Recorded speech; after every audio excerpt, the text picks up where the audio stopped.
All right, what's going on? What's going on? What's going on? It's your boy, man. I appreciate you guys sticking around and hanging out with me for this amazing video we're about to put out here real quick. So we're gonna be talking about the OCTABOX and how to use this for portrait lighting, and we're gonna be going over several different demonstrations and how having one light is really ultimately all you need when you're looking at creating portraits.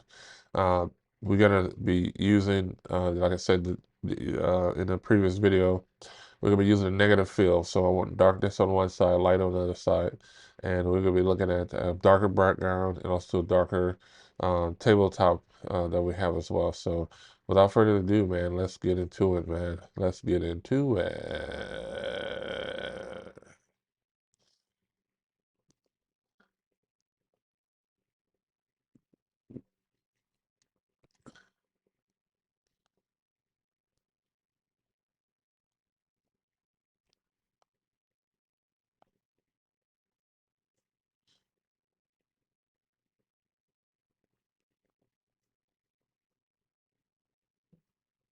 All right, all right. So one of the first things I want you guys to kind of take a look see is how the setup is. And as we're looking at the setup, we're gonna look at something else real quick before we transition everything into inside the studio. So I'm gonna give me 1 minute here. All right. So the cool thing about having mobile and the system that I use Capture One, and I like using Capture One because it can be mobile as well. So if you look over here to the side, if you're using Capture One, if you scroll all the way down, because this is your window on your tethering. If you have the tethering icon here on Capture One, I'm tethered to my camera. You can see where my camera is at. The only thing I can't control is my lights, but everything I control everything on my camera. Um, but over here where it says live for studio, I'm going to have now transfer every image onto my iPad. So I'll get to see every image on my iPad here. And it's no network. You don't have to sign in and log in. It's just, it'll give you the option to be on here so you can see every, you can see, start seeing all your shots. So I'm going to go ahead and log into here. So it's called live. So it'll sign myself up. So every image from here on out, while I'm over there, I can see it and I don't have to come back here to view the image to see if it's correct. Um, I'm it's not the full Capture One because you can have the Capture One access on your iPad as well, but this just gives me visuals over there. So as I'm gonna click right now, I'm gonna take a picture, and then the picture will populate here on screen. So here in a second here, let's see here. Let's see. I'm sorry, I got to click on that one. So you should see all the images that are here. So they're on screen for us to see. I'm sorry, I'm gonna go this way. So everything you see, I see there, it will be over here. So, and this is one of the cool things I love about having access to Capture One. It is really amazing. Um, I mean, come on, guys, look at what you're able to do with a few resources to do what you love to do, which is to educate and create. So imagine if you're doing this and you're shooting, man, this is just such a beautiful thing. So let's go. All right.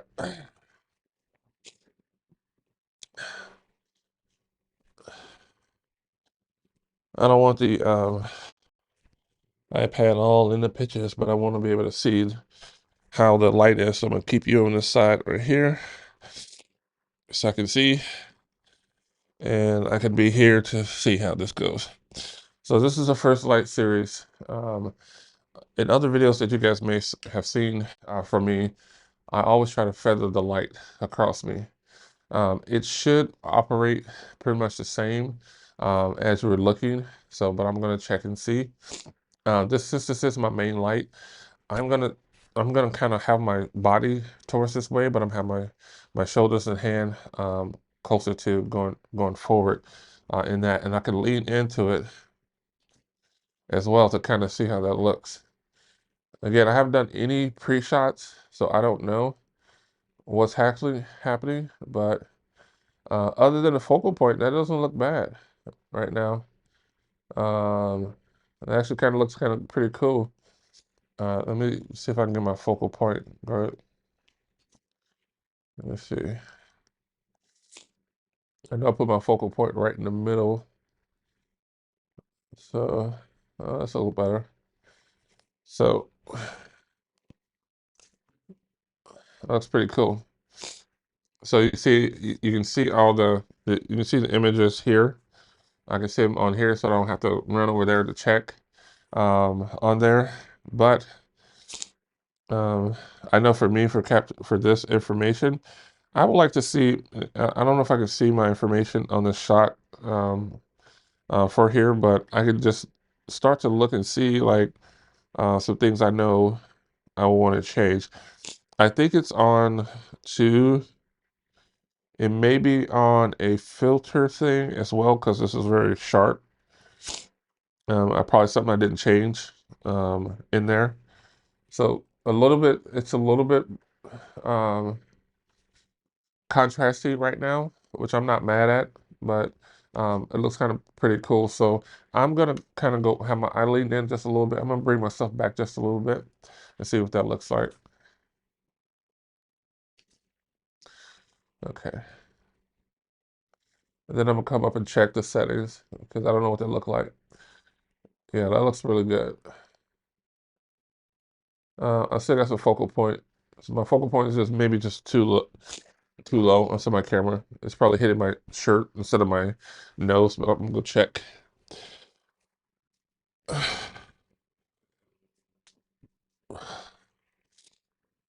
Yeah, I can already tell it's not hitting my it's way too low.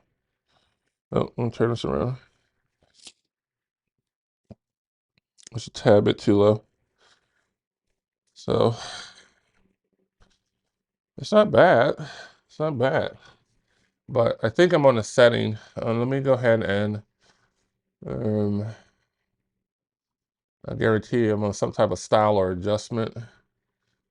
It kind of looks that way. So let me, no styles applied, no adjustments. It's a little bit of adjustments you can see. So I need to reset all of that.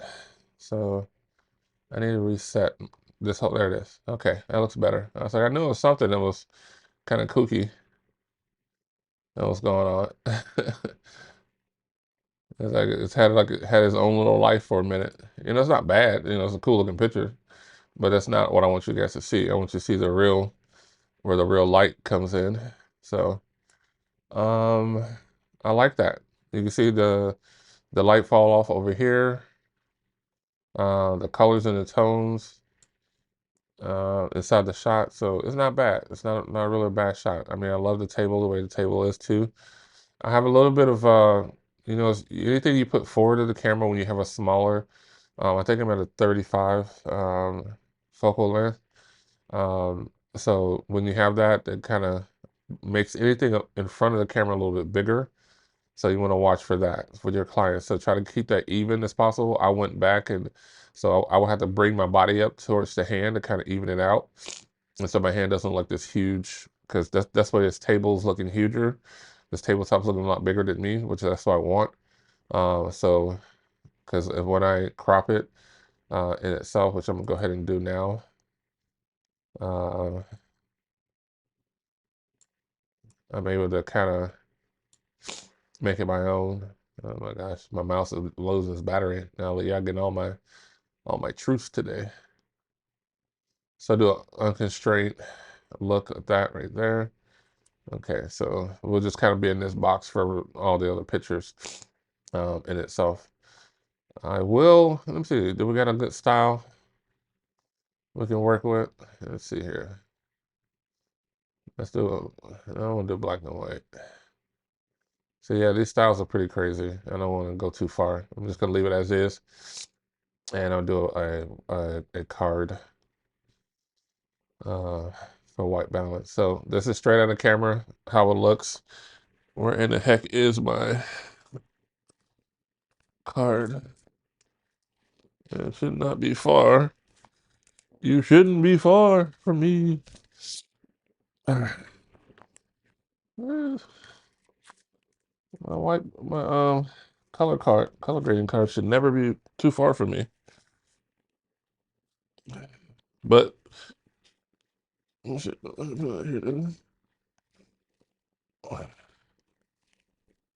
I'll be. I will be. All right. What the hell did I do with it? Crickets. I just had a shoot, so as I clean up, sometimes I put stuff away. I'm sorry. I don't want to waste you guys' time. Too many crickets. Okay. I don't know where my color card is at. I always should do a color card. Whenever you can, make sure you do a color card. Too many crickets. And Sam Jenkins Formula 1. Did I put my card? I don't travel too far away without it, so that's why I was like, it had to be. Oh, I know what I probably did. I came in, um, and I took some stuff and I put it in my bag. So I'm gonna put my bag away. Let me see if I put it in there real quick. One last thing, guys. This is important for you, for all of us, to always have your color card. I put it in here. If I didn't, we're highly upset because I do not know where my card is, and that's unusual for me. I don't know. That's unusual. As I clean up everything. Anyway, I don't want to waste too much more of your time. All right. Oh crap. Crap. All right, let's go. So that was just like going this way. You can see the light transferring over. I just want to make sure my focal point is good, and we should be good to go. Watch out for anything you put in the camera once you go to like a 24 or 35. You stand towards it.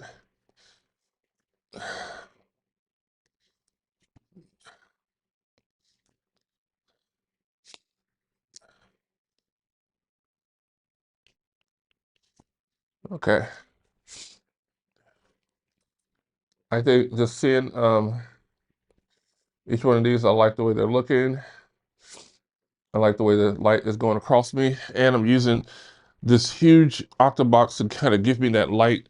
And yesterday I was sharing with you how that's where you want to do is maximize on all of where the light is at to all the picture. But I want to see, oh my gosh, I need to see where the what's happening with the light. Okay, what's happening with the light? Let's see what's happening with the light. I'm underexposed just a hair, which is good because that's where I live. I live in that little space right there. For me, because I like bringing stuff back out. I'm okay with that. My posture can definitely use use some help, but that's not bad. And as you can see now, my body and my hand and everything kind of is kind of looking symmetrical versus and you guys got to watch out for that when you put the person put their hand further out. It can look bigger. And if that's the look you want, which I'm gonna go do that here real quick, now that we can do that. So it's okay at 200, f8. I'm liking that. I don't have too much fall off, and also too, I don't have a lot of. I want my background to kind of be a little bit in focus, but there's some bokeh there, which is fine. But I'm looking at my ears. I don't want to have too much bokeh on my ears as well. On that, so this is a great way to kind of get a portrait. I don't think it's only other thing that I can probably think of is maybe pushing the light a little bit, turning it a little bit more, so it get away from being a split light to more of a Rembrandt-ish look. But we can kind of play with it and see what happens. So I'm gonna turn the light a little bit, and I'm gonna move it forward just a tad bit.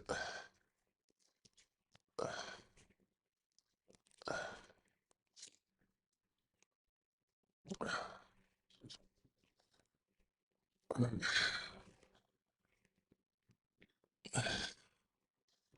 I'm gonna go underneath this way with my trigger and my hand in position.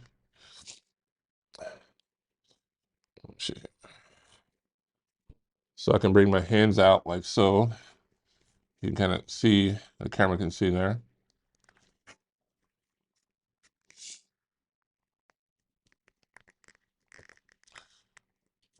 There we go.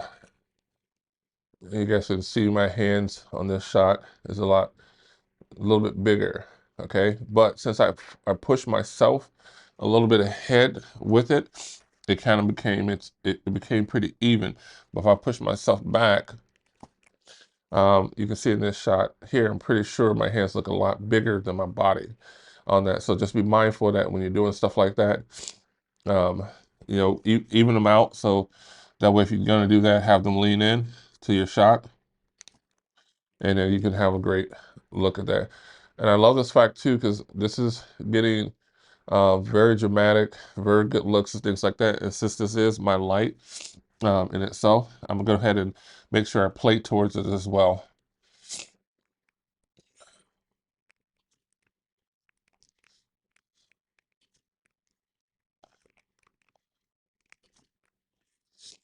Okay.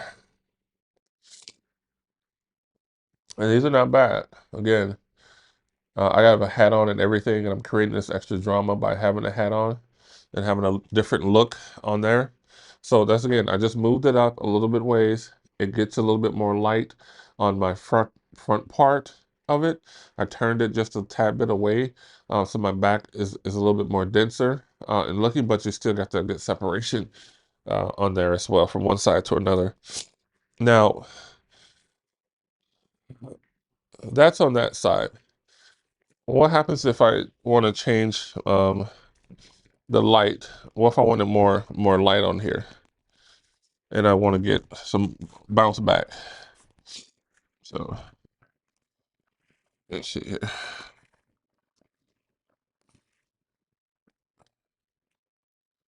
What's this guy over here? Will I be able to do this? Probably not. Let me go out this way. I thought I could be able to turn it without taking it all the way out.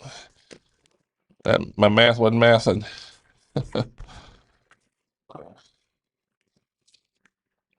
This is a big boy. All right, reach over there.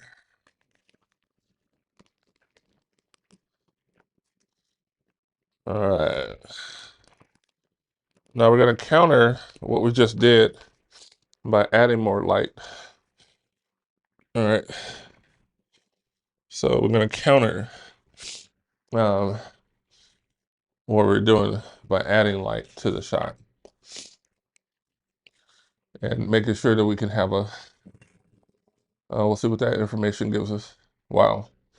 So it's night and day. And it really is. It's night and day, as you can see. I'm gonna go back to the thing, take a couple of shots. I'm gonna get this wire out of the shot. All right, and I'm just gonna do one arm. Look.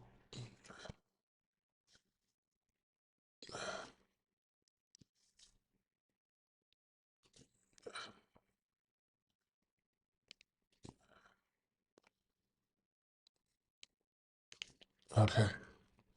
So you're gonna see some crazy uh, different lighting on this by just changing that one thing of added light, which is adding a separate exposure.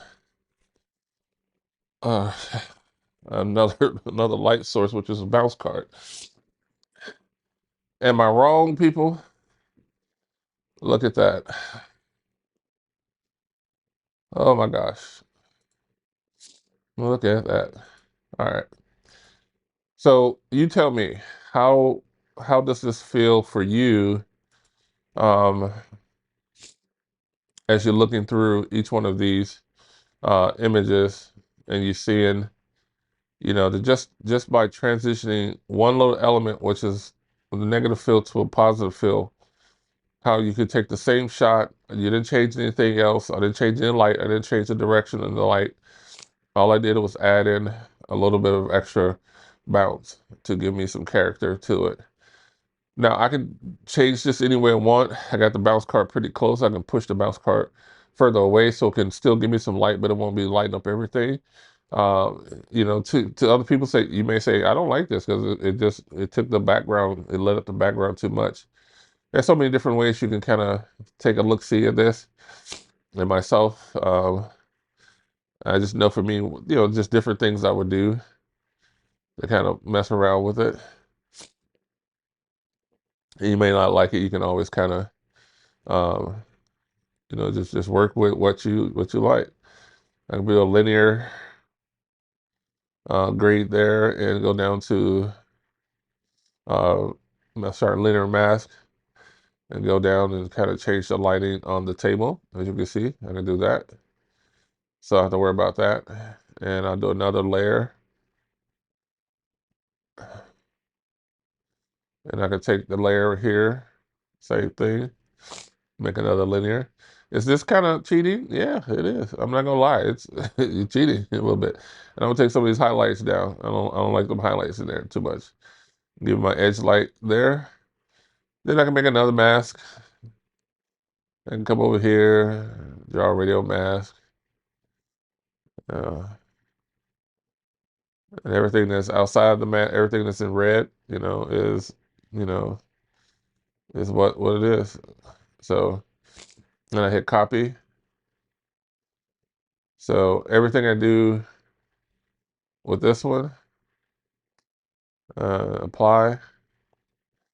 So in every picture, you know, from here on out, this will be applied to it. So let's go take a look see of it. And people ask, is it cheating? You know, if you ain't, it's not really cheating. You adjust as you make your adjustments to where it makes sense to you. Your light is good, and you're just trying to make sure that you're saving time. So I'm gonna do a front pose here.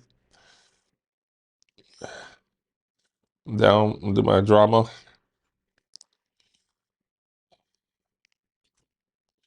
Then I'm gonna do to the light, then away from the light.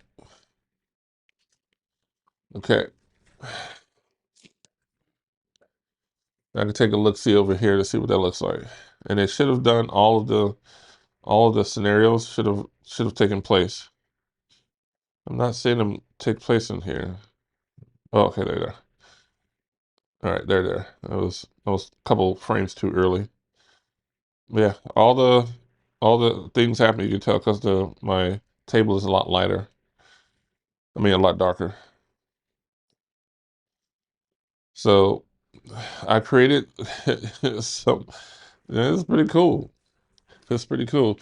Again, you get to see the frames inside of the shots.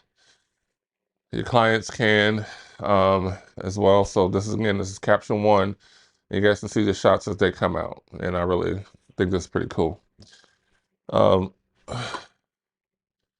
so I'm gonna stop here, and I'm gonna stop here on this one because this is just the way the direction of the side lighting is for this one, and I'll make another video. I'm gonna put the light over the head, over the table. We'll make another light for that one using the grid. I do um, suggest, unless you're doing a big push of light, as we did in the other videos, the big umbrella lights, because you know it'll spread pretty good. Unless you're doing something like that, using the grid, you want to control your light as much as you can. So I would encourage you to use the grid and use the position of the light and use your positioning as well. So without that, without anything else, man, I really thank you guys for hanging out with me and giving me an opportunity to give to you in your journey as a photographer. And I hope you got something out of this. I know I did. Every time I do a video, I get encouraged by it. I get to play around a little bit more. I get to like some of the things I get to do and play around with some of the things. I mean, I love this new table I got. This new tabletop. You can tell it's really very user friendly for images, for backdrop as well. You can see how it's pretty wide to use too. So I really love it. So if you guys, again, if you're in the Pacific Northwest, man, you guys want to kind of come and see some things and do some lighting transitions and play around with it, man, I'm all for it. So up until then, check out my website for any classes that you would like to take at antwyonephotos.com, and also to some of my other videos that we talk about some other great things as well. So up until then, man, I am out. I appreciate you guys again. Come on, baby. I'm a little bit under the weather, but I'm gonna make it. All right. I'm out.